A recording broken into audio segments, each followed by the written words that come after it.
Hoje, nós vamos conversar sobre duas empresas do setor de telecomunicações. Faremos uma comparação entre a Vivo e a TIM, para a gente saber qual delas tem mais qualidade nas suas operações, mas também descobrir qual delas está mais atrativa no momento atual.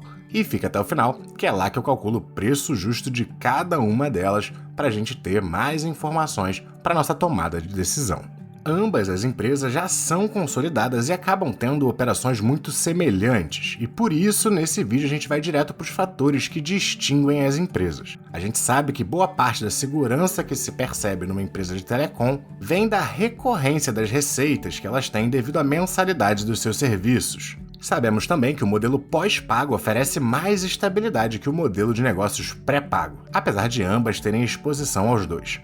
E uma forma de ver qual delas tem mais exposição a esse lado mais estável é vendo a distribuição dos clientes de cada uma nas operações de telefonia móvel nesses modelos. Mas como no momento do vídeo, a Vivo ainda não publicou seus resultados do quarto trimestre, a gente ainda vai ter essa discrepância entre os dados, já que no caso da TIM, a gente vai sim ter esses dados mais recentes, referentes ao último trimestre de 2023. E no caso da TIM, a gente vê que as suas receitas vêm majoritariamente dos serviços móveis pós e pré-pagos, com uma pequena parte vindo aqui dos serviços fixos, onde vão estar incluídas as linhas de telefone, mas principalmente as de internet.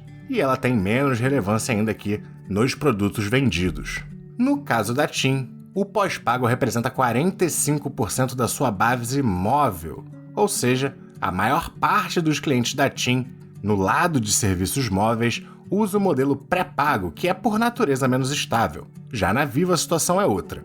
Ao começar, que sua receita é bem mais diversificada.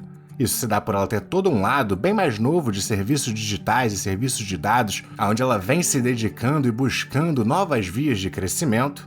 Além disso, olhando para sua receita total, 53% vem do pós-pago e apenas 11% do pré-pago, mostrando que, além de mais diversificação, a empresa também é muito mais atrelada ao melhor segmento de atuação. E ela ainda tem mais 11% da sua receita vindo aqui da internet de fibra, que compartilha das mesmas características de estabilidade que o serviço móvel pós-pago. Já na TIM, a receita fixa representa apenas 5,2%. E aqui está incluído tanto o telefone fixo quanto a parte de fibra em si. Então, se a gente olhasse só a fibra, seria menos ainda. Tá gostando do vídeo? Deixa aquele like, se inscreve no canal. Se gostar muito, é lá no Apoia-se que você pode fazer sua doação. E também é por lá que você garante acesso a todas as funções do nosso site de valuation. Te convido a visitar. E se você não quiser fazer a assinatura do site, mas ainda quiser fazer seu valuation, lá no Apoia-se você também encontra as planilhas que eu usava nos vídeos mais antigos.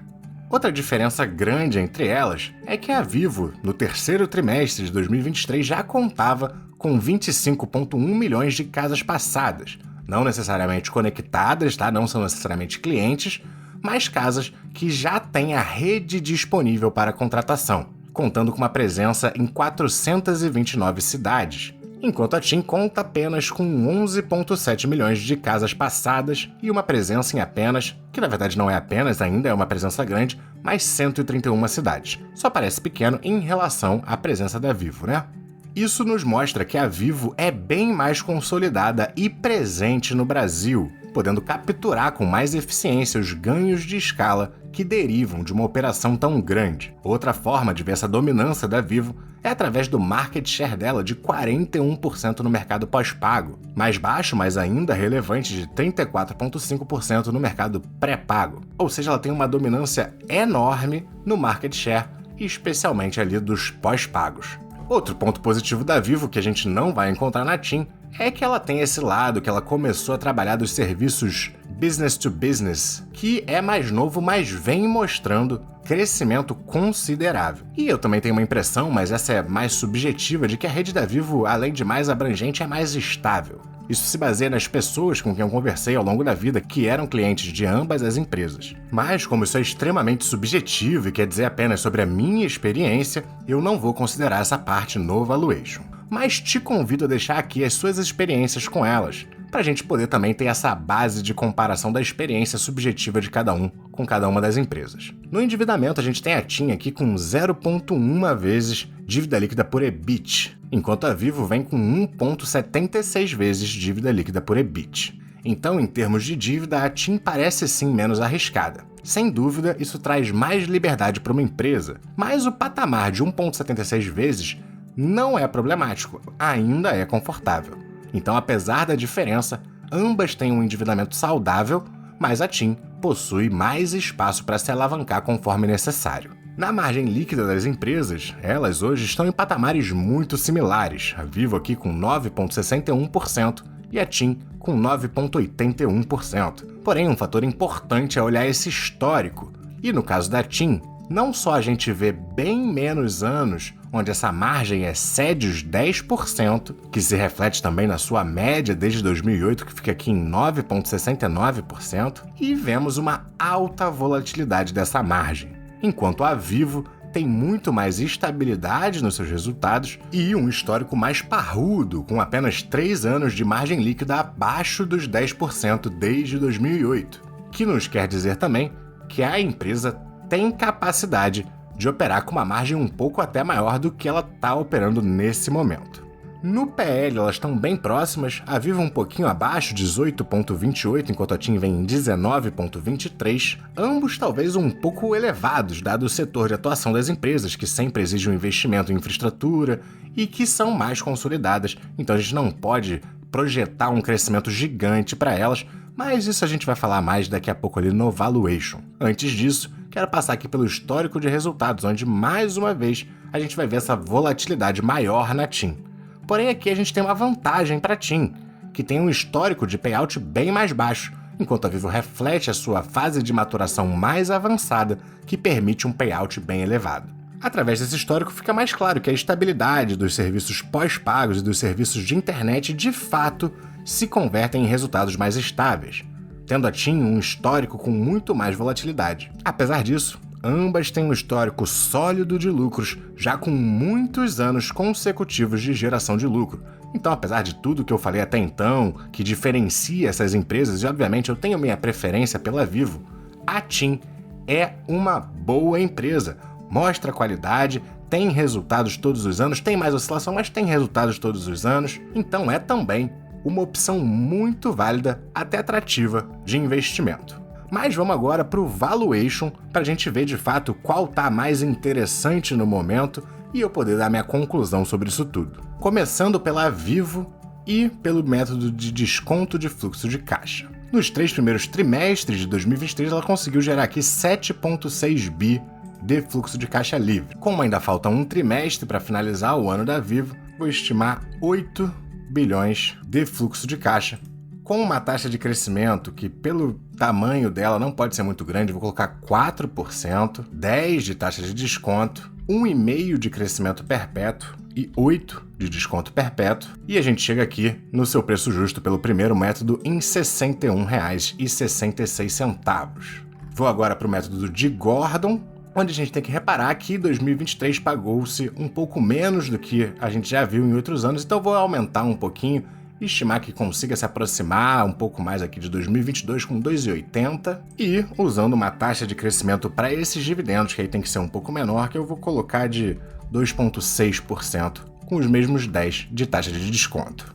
E dessa maneira o método de Gordon nos indica um preço justo de R$ 39,98. Trazendo a média dos dois até então para 50,82. Vou fazer também aqui o desconto de fluxo de dividendos, que traria essa média do preço justo até um pouco mais para baixo, porque ele nos dá R$ 38,00 de preço justo e traz a média aqui para os 46. Mesmo que a gente desse mais peso ao desconto de fluxo de caixa, a Vivo no máximo está no seu preço justo. Penso no seu preço justo, talvez até um pouco abaixo do que está atualmente, mais perto mesmo dos R$ 48,50. Ou seja, ela não tem margem de segurança e, em geral, eu não tenho problema em comprar empresa sem margem de segurança, mas se for uma empresa com uma perspectiva de crescimento mais saudável, mais interessante. A Vivo já é consolidada e, para o propósito que ela pode servir, eu acho que ela começa a ficar um pouco cara nos preços atuais. E vamos aqui então para o valuation da TIM, o outro lado desse vídeo, que teve um fluxo de caixa operacional líquido aqui de 4,4 bi. Normalmente a gente usa o fluxo de caixa livre, mas na TIM é um pouco diferente, eles só trazem esse fluxo de caixa líquido operacional e estimando uma taxa de crescimento de 3%, 10% de taxa de desconto, 2,5% de crescimento perpétuo, 8% de desconto perpétuo, a gente chega a um preço justo de R$ 28,63. Mas a gente está fazendo aqui pelo método de desconto de fluxo de caixa livre, que na Vivo também deu um pouco acima do que eu consideraria seu preço justo. Então vamos para o método de Gordon. Aqui na TIM, porém, quando a gente vê o patamar de dividendos que ela pagou, está acima do que ela conseguia pagar antigamente. Então, pelo conservadorismo, eu vou diminuir um pouquinho, trazer mais perto do que ela já mostrou que consegue pagar, vou trazer aqui para os 80 centavos. Com uma taxa de crescimento para os dividendos um pouco menor, que eu vou colocar aqui de 2,5% e 10% de taxa de desconto, a gente chegaria ao seu preço justo de R$ 10,11 quase, né? Trazendo a média aqui para R$ 19,78. No caso do desconto de fluxo de dividendos, vou até aumentar um pouquinho a taxa de crescimento para 3%, mantendo a de crescimento perpétuo em 2,5%. E a gente chegaria num preço justo um pouco mais alto, de R$ 12,17, trazendo a média dos cálculos dela para R$ 17,24. No momento da gravação, ela se encontra aqui aos 18,21. Então a gente tem que as duas estão numa situação muito parecida. Elas estão, ambas, um pouquinho acima ali do seu preço justo. Dado que a gente não tem um desconto muito atrativo na TIM, quem quiser entrar em uma das duas, eu prefiro a Vivo, por a gente estar colocando no nosso portfólio uma empresa de mais qualidade como um todo. Mas a grande verdade é que ambas subiram muito recentemente. Tanto a TIM quanto a Vivo aproveitaram essas altas do Ibovespa mais recente. A TIM até um pouco mais, mas ambas subiram bastante. Ambas são empresas que exigem um investimento de infraestrutura grande, ambas já são consolidadas com boa presença no Brasil, então a gente não pode esperar um crescimento muito elevado delas. E ambas são o tipo de empresa que eu não estou disposto a pagar tão acima do seu preço justo. Não que elas estejam muito acima, mas eu não estou disposto a pagar acima do seu preço justo por uma empresa da qual eu não espero um grande crescimento. Então, na minha opinião, nenhuma das duas está muito atrativa no momento, mas fica o vídeo aí para vocês terem mais um pouco da minha noção do que eu penso sobre cada uma e as diferenças sobre elas. Sempre válido também você decidir colocar uma empresa na sua carteira, mesmo que não comece a comprá-la agora, só decidir, eu gostei dessa empresa, quero tê-la, e aí você vai acompanhando a empresa e conforme ela chegar a patamares mais aceitáveis de compra, você, enfim, faz os aportes nela.